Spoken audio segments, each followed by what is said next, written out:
Do you know what I like? Deals. Bargains. Getting a set of games for very little money at all. With the random and obscure games that I'm into, this often results in deep dives into software via pirate multicarts.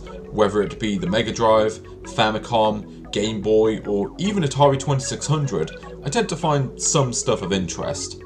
These things are, or at the very least were, endemic to large parts of the world. Being from a part of the world that largely wasn't exposed to this form of piracy, I experienced everything I had through official channels. I think I got into this sort of thing through other forms of software, such as shareware compilations for Windows, the Game & Watch Gallery series, those Sonic compilations from the 2000s, and PlayStation demo discs which featured Net Your Aussie games for free. Psychon is one hell of a drug. It seems that the advent of pirate multicarts had begun to influence the more official markets by the 90s, especially in places where the official distributors were set up in countries where there was also rampant piracy. This brings us to Mega Games 1, which according to Sega Retro is the brainchild of Paco Pastor, the head of Sega Europe's Spanish division at the time. The piracy scene on consoles was quite active in Spain, and from what I understand, he was trying to compete with the pirates at their own game. They put out lots of multicarts, so Sega should do multicarts themselves. Sega might have been limited to playing by the book, but they had tons of great games they owned the rights to that they could just re-release themselves. Okay, those last couple of sentences were pure editorializing on my part. For the record, I'm not sure whether any of this is actually true, but it's as good an origin story as any. An online review with Paco does seem to state that Mega Games 1 was made for the Spanish market and then distributed across Europe and North America. I find it surprising that Sega was releasing these as early as October 1992, barely 2 years after the console's European launch. There was precedence to this sort of thing, however. The NES famously had the Super Mario Bros. And Duck Hunt cartridge among others, and the Master System had a few official multicarts of its own, usually featuring Hang-On. Not sure why, when so many Master System consoles had that game built in anyway. Of course, with this compilation being as early into the console's life as it was, Sega wasn't going to include any real top-shelf titles. What you do get is a decent Super Hang-On port, albeit one with some framerate issues and a dodgy career mode. When the most optimal strategy is to deliberately break your bike so you can bleed the sponsor for cash to buy upgrades, you've got problems. Also, why is the game giving out advertising space to the villains from Revolution X? It's fine, but nowadays I'd recommend playing the arcade version instead. You also get the seminal puzzle game Columns, effectively the closest thing the Mega Drive had to Tetris. Again, it's alright, but I prefer Puyo Puyo and Columns 3. And then there's World Cup Italia 90. You'll probably be making that sound within the first 5 minutes of playing this one. Sega would become known for quality football games with the Virtua Striker series, but you wouldn't know that from playing this game. I'd say that football games on consoles weren't all that good until Kunio-kun showed up. Maybe Captain Tsubasa if you want to stretch the definition of a football game. World Cup lives up to the standards of its time by being a slow, plodding experience where the optimal strategy is to lob the ball diagonally up the pitch and hack the other team into oblivion. This is what the England team would have looked like if it was still being managed by Sam Allardyce. There's other issues going on here too. I kick the ball out of play but somehow get a corner, while the AI kicks the ball out of play soon afterwards and gets a goal kick. I haven't seen officiating this bad since the last time I saw a Premier League game. Overall, it's not a great selection of games, but having free games on a cartridge might have been novel at the time, and there were certainly much worse games being marketed as standalone titles alongside Mega Games 1. I'm looking at you, Indiana Jones. 1993 saw 2 follow-ups to this initial release. Strangely, they ditched the Roman numeral system the first collection had in favour of Arabic numerals. It looks a bit silly because now the first one looks like it's named Mega Games I, as opposed to Mega Games 1. I'm not really sure what's going on there.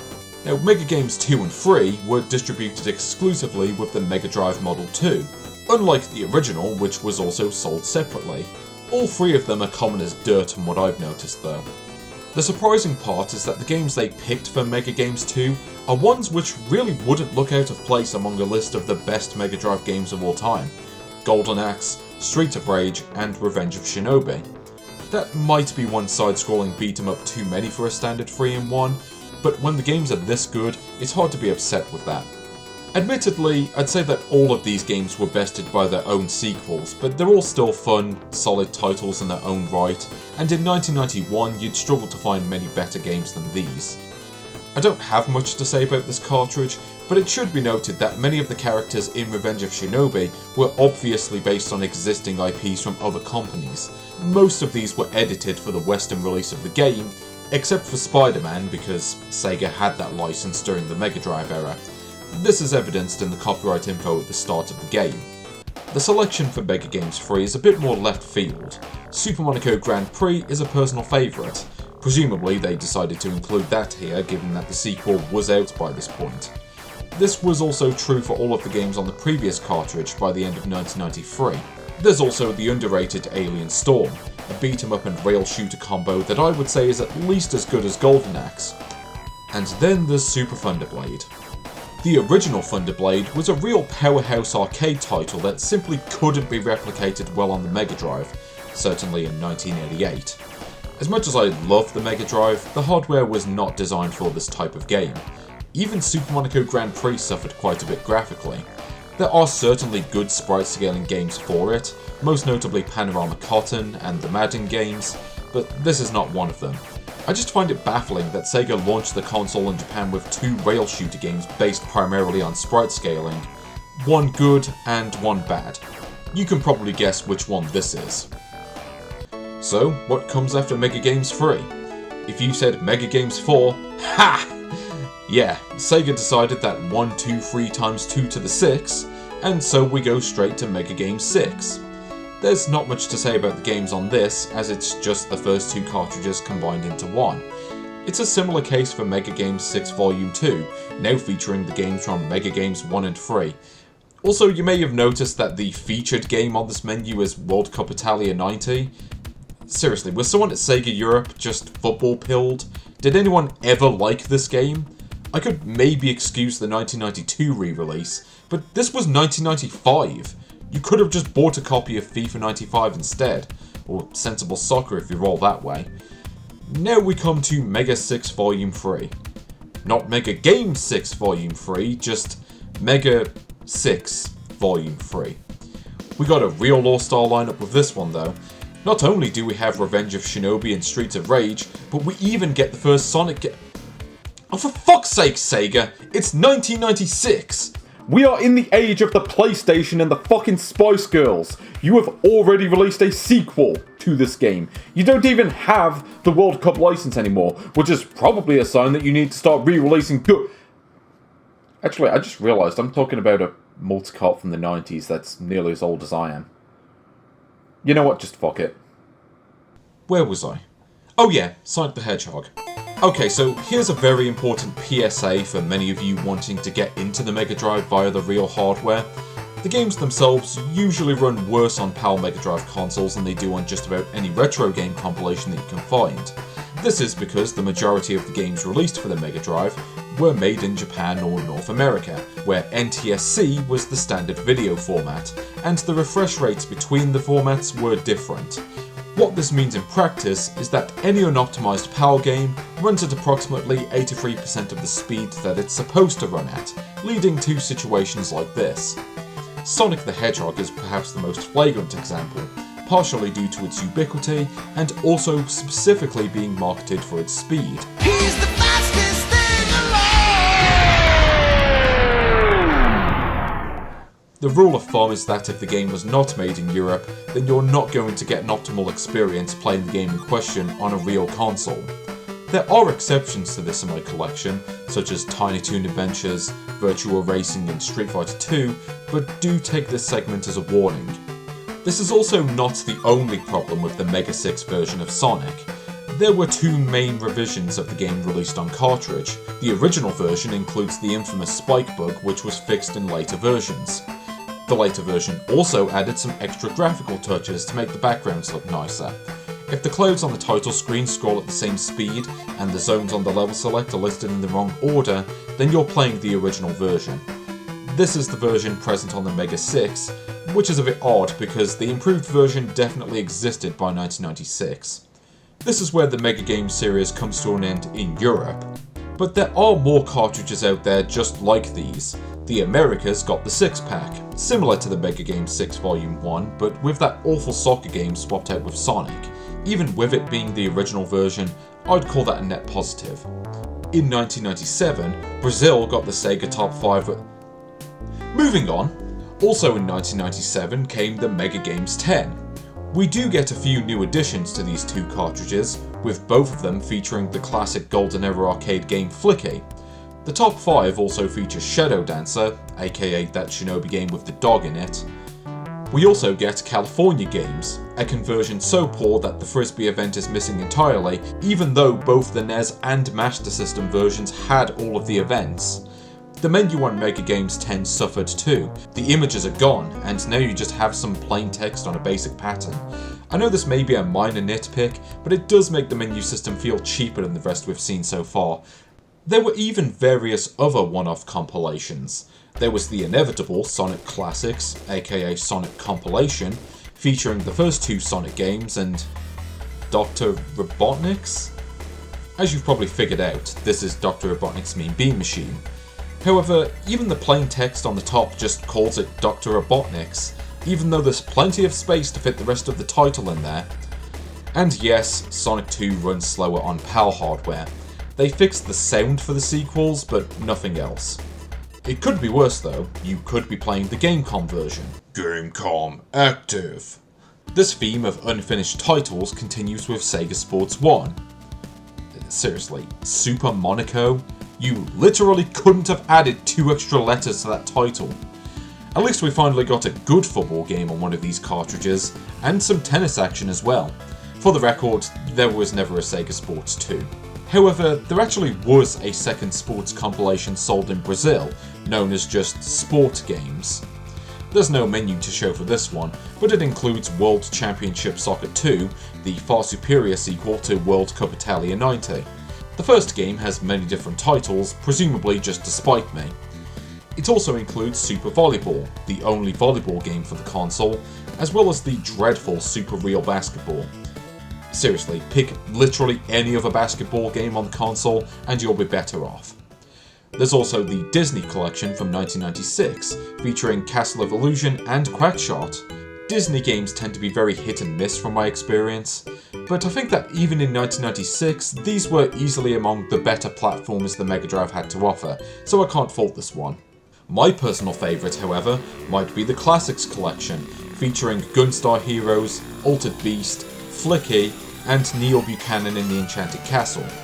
Why is this one so good? This is the reason why.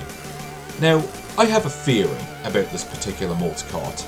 It exists because Sega Europe really wanted an excuse to release Gunstar Heroes. Look, I like Flicky, and I'm also one of those weirdos who actually likes Altered Beast. We don't talk about the Alex Kidd game. While Gunstar Heroes was hailed as a classic from day one, it didn't seem to sell that many copies as far as I can tell. I've only ever seen the European version being advertised for over £100, and I'm sorry, but I cannot justify spending that much. As Guybrush Threepwood once said, never pay more than $20 for a game. Taking a look at these first-party multicarts raises questions, however. How is it that so many early classics for the system were overlooked, while other titles like Sonic the Hedgehog and Super Thunderblade were re-released several times? Someone also really liked World Cup Italia 90, a game that I will note has never been re-released outside of the Mega Drive, and probably for good reason. I assume that the one World Cup Italia 90 fanboy at Sega was identified and quickly fired over possible sabotage. Secondly, why use early releases of the games rather than the later ones? Those revisions exist for a reason, either because they fixed bugs or because there were legal issues surrounding the previous versions. These games were all from Sega, surely they must have had access to those later versions. It's especially weird with Super Hang-On-It's fake Marlboro advertisements, given that Sega were literally sued by Philip Morris over similar graphics in the arcade version of Super Monaco Grand Prix. Another question I have is, why were none of these cartridges released in Japan? I know that the system struggled commercially in its home market, but maybe these re-releases could have made for a selling point for the console itself at the right price. Okay, there was one borderline case. Game no Kanzumi o Tokyo seems like a great deal, featuring 12 Meganet games. The Meganet was essentially the precursor to the Sega channel, a modem system which mostly featured games that weren't released on cartridge. With this collection, these games were now finally available to play outside of that service. Of course, there were also the Mega CD compilations, but let's just ignore those for now. I had prepared to talk about this one in detail, since I had assumed that the collection was released on cartridge based on the box art which can easily be found online. It turns out that this was either a good mock-up, or the physical release was cancelled because it wound up exclusive to the Sega channel. Go figure that Japan got the Sega channel and most of the UK didn't. This also meant that once that service bit the dust, the games were unavailable once again. This particular compilation would eventually sort of get a physical release via its inclusion on the Mega Drive Mini. Exclusive to the Japanese version, of course. If you want to see these games covered in detail, I recommend reading Gaming Hell's article on the Sega Game Library. They did these games far better justice than I ever could. Coincidentally, as I was recording the footage and writing up the words for this video, they also happened to make an article on Mega Drive compilations for other consoles. If you want to know what these are like when factoring in emulation and swapping out World Cup for games you might actually want to play, go read that one too. Speaking of games not technically released on the Mega Drive originally, the system inevitably received a couple of Golden Era arcade compilations. Sega's own contribution to this is the concisely titled Arcade Classics. It was made by Al Baker and Associates, who worked on other such classics as the Mega Drive version of Bubsy and the Game Gear version of Taz in Escape from Mars. This is going to suck, isn't it? You might assume that Centipede, Pong, and Missile Command could be converted to the Mega Drive easily, with how much more powerful the console is compared to arcade boards circa 1980. On the surface, these ports looked fine aside from the Sega versions adding a background to Centipede and not a whole lot else. However, the gameplay in all three leaves much to be desired. Pong is pretty much impossible, as the AI never actually seems to miss. It's also hard to consistently hit the ball when it goes near the edge of the screen, because it's hard to tell the game screen apart from the overscan. If you really want to play Pong on the Mega Drive, then I would recommend the homebrew game Super Ping Pong instead. Missile Command's projectiles seem to be quite a bit easier to manage than the original, to the extent that it takes all of the excitement out of the game for me. There are quite a few options, and maybe it's possible to find a happy medium difficulty within these, but I couldn't find that when I was playing it.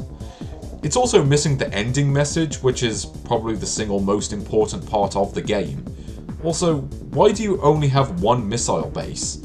The original arcade game had 3.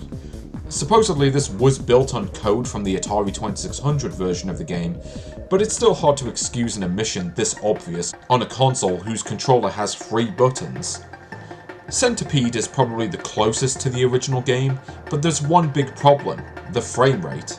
The game often chugs whenever there's a few enemies and some projectiles on screen. What makes this inexcusable is that Gunstar Heroes was released on the same console 3 years before this. In other words, the console was capable of far more than this. The Atari 2600 version hands this game its own arse, because funnily enough, that version didn't have frame rate problems on this scale. Nice code made a better version of Centipede than this. When you've lost out to the makers of Animal fucking Contest, that's when it's really time to give it up. I want to like this game because it's Centipede, but it just isn't close enough. It could be worse though. You could be playing the Gamecom version. Gamecom Active. The subject of arcade ports also brings us to third-party multicarts, with Williams Arcade's greatest hits. We're in safe hands with this one though, because these games were ported by Digital Eclipse. If you're watching a video like this, you should know who they are already. These ports are much better representations of the arcade cabinets, with the flashy effects, gameplay and speed of the originals kept intact. That said, it is hard to recommend getting this compilation since a better version exists for the PlayStation, not to mention the many other times all of these games have been ported to more powerful hardware. There was also a follow-up to this collection released exclusively for PlayStation and PC, just in case anyone's in the mood to play ports of 80s games on 90s hardware in the 21st century. Robotron 2084 suffered a fair bit in its conversion to the Mega Drive. This is a twin-stick shooter with a control scheme which can easily be replicated on the SNES and PlayStation, but not on the Mega Drive with its row of 3 buttons. Even the 6-button controller doesn't really work because of how the buttons are lined up. Smash TV gave you the option of using 2 controllers to fix this, but that option isn't present here. It could be worse though. You could be playing the Gamecom version. Compilations of existing third-party Mega Drive games exist too, and what video is complete without Sports. It's in the game. Have you ever wanted to play John Madden Football and EA Hockey on the same cartridge? Have you ever wanted to be in the game twice? No, you can! I could make fun of this, but I actually do like these games quite a bit. Not that there's much reason to play these particular games now, when you could just play the sequels on the Mega Drive instead. When it comes down to it, the real dilemma is choosing between the ambience that runs over the players and being able to screw up John Madden's voice. Hi everyone, welcome to John Madden Football. Also, I'm not sure if you've actually noticed this, but yeah, the ice hockey game on this is EA Hockey, the European version of NHL Hockey. The difference stems from the fact that EA didn't get the NHL license for the European version of the game, resulting in them using international teams instead of the traditional NHL teams. I guess it's kind of interesting if you really want to play as the international teams, but yeah, suffice to say, if you're playing as the UK versus the US, you're probably going to get destroyed.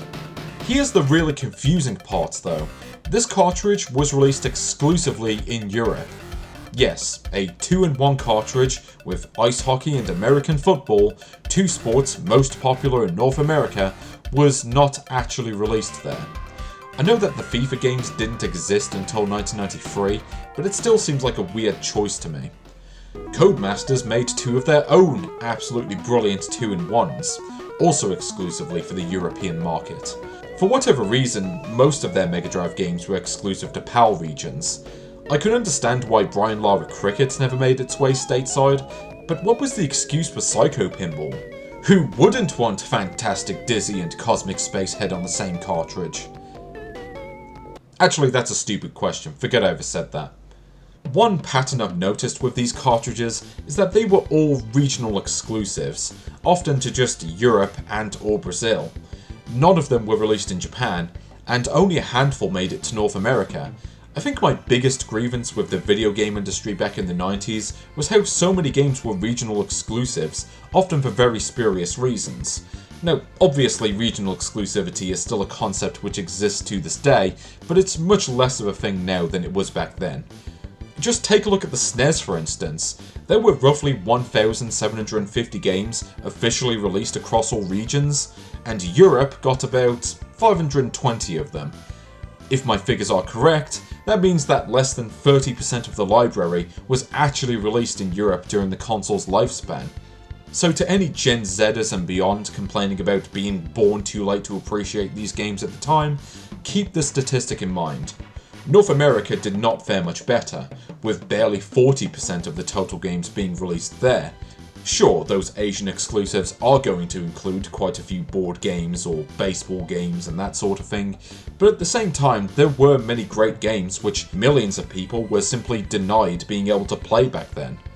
Whether it's Earthbound, Poppin' Twinbee, or Zombies Ate My Neighbors, all 90s kids missed out on some games that they would have wanted to play, and possibly still do to this day. Thankfully, there are certain games which have been brought across to other regions, whether it be physically or digitally, or even just through streaming services. I'm not a big fan of streaming services, but it is better than nothing. For those wondering how it was on the Mega Drive, it had roughly half as many games released as the SNES, and far fewer of those games were released exclusively to Asia. Coincidentally, the Mega Drive also had approximately 520 games released in Europe, which results in about 59% of the library being released here at the time. That still leaves 41% of those games unaccounted for. You could have missed out on Battlemania Daiginjo, or Dinosaurs for Hire, or Micro Machines Military. You could get imports from magazine ads or markets if you were lucky, but even then, certain games like Jimmy White's Rolling Snooker require a tool to defeat the region lockout on the cartridge. There were alternatives, of course. You could visit the countries where pirate cartridges were more common and obtain the games that way. Doing it this way, you could likely get the games for a cut price with no region lockout on board. You could even get several of these games on the same cartridge. But what happens when you turn to the dark side and decide to buy games from the black market instead of giving that money to the actual publisher who released that game in the first place? That is something to find out for another time. Sorry, but I'm all multicartsed out for one day. Forcing myself to play World Cup Italia 90 half a dozen times is the sort of thing that wears me out, and I think I need to go for a lie down. See you next time.